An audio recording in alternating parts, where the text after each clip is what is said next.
Welcome back, everybody. I'm Nicole Gerard, and this is the Vertical Mindset Podcast.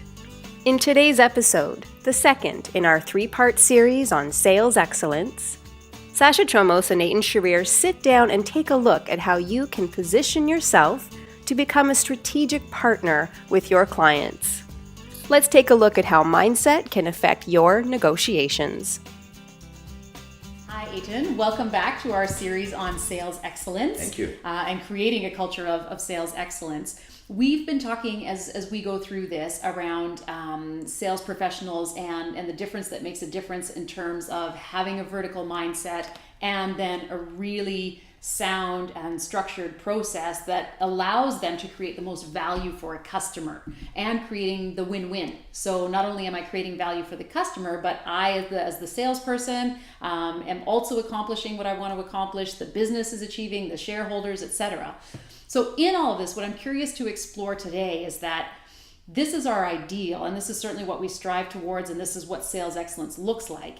And yet very often there are some very different agendas and different conflicts that are showing up between the person selling and the person buying. So I want to spend some time exploring that today and how to start overcoming some of that disconnect to really be able to create value for a customer and not just perhaps think that I have. So let's start talking about that in terms of what do you see as really some of the biggest disconnects or differences between the sales or the seller's mentality and the customer wanting to buy a product or a service?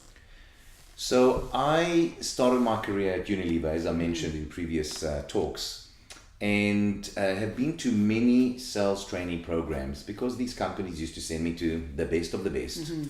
And what I've seen over the years is that there's a conflict. There's actually a conflict.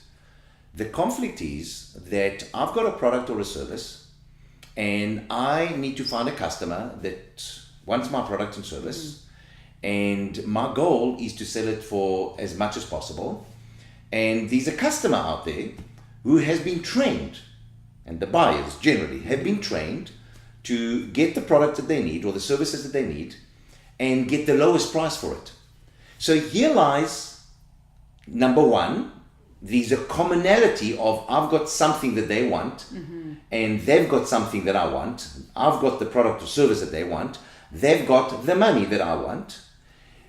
That's the commonality. But what is at odds and in conflict, and I do see it as a conflict, is that I want to get as much as possible for it, or my company does, and they want to get it for as little as possible. Right. And that's why very often these negotiations, okay, train our salespeople how to negotiate. Negotiate for what? Well, negotiate how they can get the most. And of course, the buyers of the customers, or if it's a customer that you're selling to, individual customer, they oriented towards getting and trained to get the lowest for it. Get the best deal, get the best bargain, because that's how they are incentivized in the company. So seeing this conflict has got me to think for many, many years of how do we resolve this conflict? Because if you're my customer, I do not want to come here and have that conflict.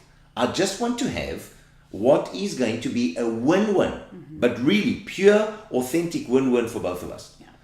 And that's when I started to shift the orientation from you and I sitting opposite the table or the desk from one another, you trying to get as much from me, I'm trying to get as much from you, to both of us sitting on the same side of the table, looking at one thing, and that one thing that you, the customer, want more than anything else. And as soon as that conversation begins to change, then you see me as an ally. So what is that one thing? That one thing is what's most important to you, your goal. Right. So as soon as I find what is most important to you, customer, for the next 12 months, 24 months in your business, or if it's a retail store, what's most important to you in this product, or if you're selling insurance or you're an investment advisor, what's most important to you in terms of your financial future, in terms of your financial well-being, in terms of this specific financial product. When I find that, then the whole conversation should be oriented towards that. Not what do I have and how much does it cost. That will get you later on. Right. First and foremost, what's most important to you? What do you see as most valuable? What do you actually want to achieve? And when we can have the conversation that is predominantly around that, you start to see me as someone different. Why? Because I'm here to help you find out how you can have that quicker, better, faster, and ideally with the highest return on investment. And that means that price sensitivity starts to decline. Instead of us having to negotiate on price of course is important, it's a function of value, but that's not the main event and that's not the main conversation, which means that we don't have to negotiate anymore. We are collaborating to help you achieve your goal faster. And I like what the word that you used was ally, which really shifts the intent in terms of, I don't see you now as someone selling me something. I see you as someone who is my ally in helping me achieve what I want. An ally or strategic partner. I want to be your ally and strategic partner that is the one who helps you achieve your goals faster, or can recommend someone else who can help you achieve your goals faster, rather than adversary. The person that we at odds with in order for, like a competitor, the one that tries to beat the other or get the most from the other. And that's how you see a win. And I don't like that idea. Yeah. So how would that conversation even start then with a customer? Because I know there are some of these people, including people I know, who they want to start the conversation on price. And they want to start it with, they may not even be clear about these other things that I might want or an end goal. They just know I want this and I want it for a certain price. So when the customer's already coming in with that mindset, how would you help shift that as a sales professional to create more of the kind of conversation you're talking about? And I think most people would find that most customers would come with that mindset because that's how they've been trained. That's where they come from.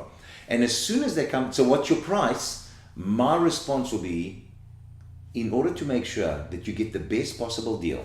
I didn't say the best price. The best possible deal. Language is very important here. May I ask you a few questions? So what do you think is happening in the customer's mind? Well, in order to get the best deal, of course. Yeah. Ask me questions, I'll respond. So suddenly already, just in my question, there may be a little switch that's going on for you that says, you know what? This person's going to help me get to what I want. That's what we want to start off with. And that's when I will start with a whole process, which is what we teach in the Strategic Neurosales program, which is all around facilitating a process for you, the customer, that will help you achieve your goal faster. Now, price is going to be a part of it, but it's not at all even close to be the most important part of it. Let me give you an example here, Sasha. Just imagine that you have been in the desert for the last 30 days, and for the last 7 days, you haven't had water.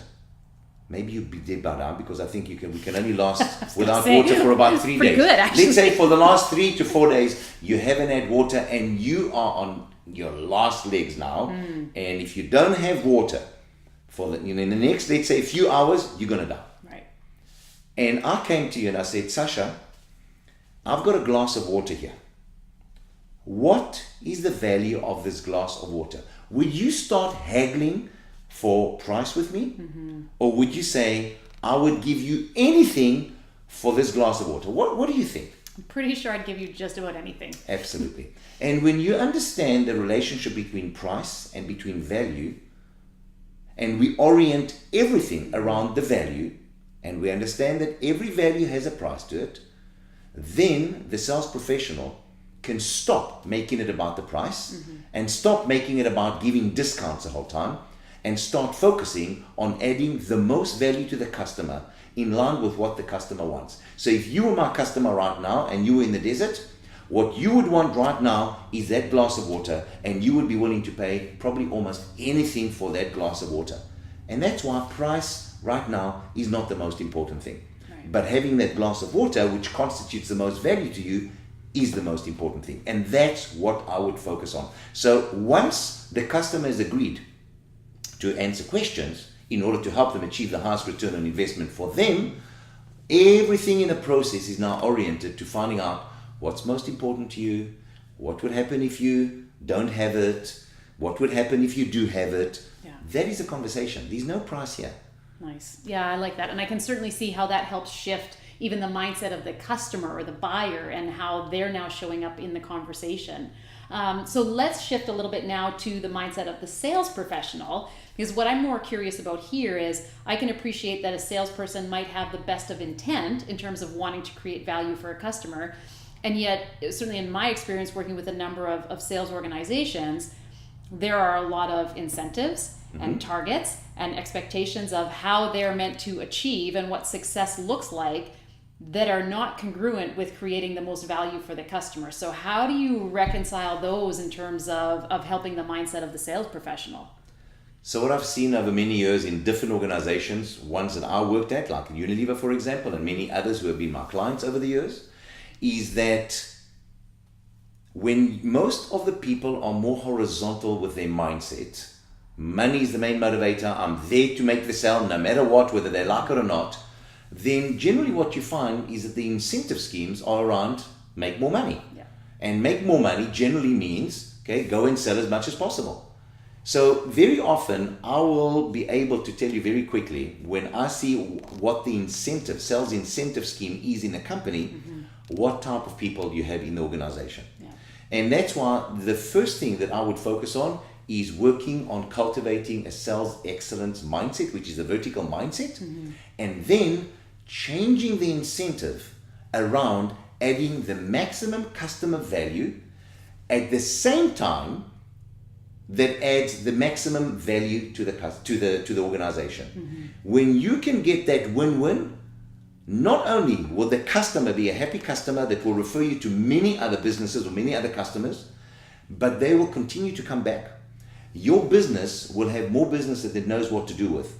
And the whole incentive is now not around me selling more, it's around me adding the maximum value, which is also tied into the sale, of course, and how much I'm selling and to what value I'm selling. But that suddenly changes it from quantity of sale to the value of the sale. Sure. So do you then, Aiton, do you help sales managers or sales leaders structure their incentives differently? Or do you make recommendations to them? What sort of work do you do with companies in that regard? Absolutely. I would, once they have decided that that's the route they want to go, they want to significantly increase their sales, that's what sales excellence is, then we start to look at what is currently in place and what is going to generate the highest volume of sales, what is going to generate the highest customer value and improve the business. And then we start to look at now what type of incentives are required to get the sales team to stay more focused, to get the sales team to add significant value to their customers, and to get the sales team to collaborate with one another, which means that the learning is far quicker because that's where the supermind comes in.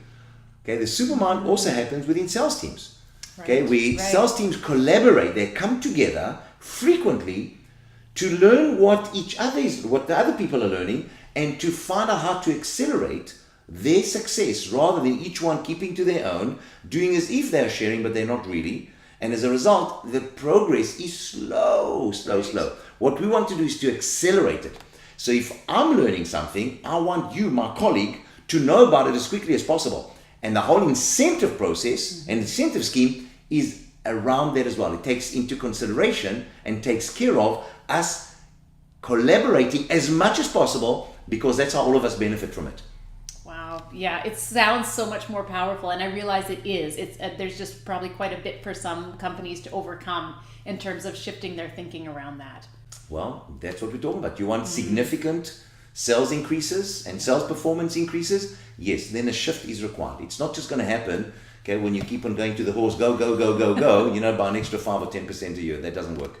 We're talking about 50 to 100% increases. And that's quite significant. And for that, a shift is required. Yeah. Wow. Well, thank you very much for your insight, Aiton.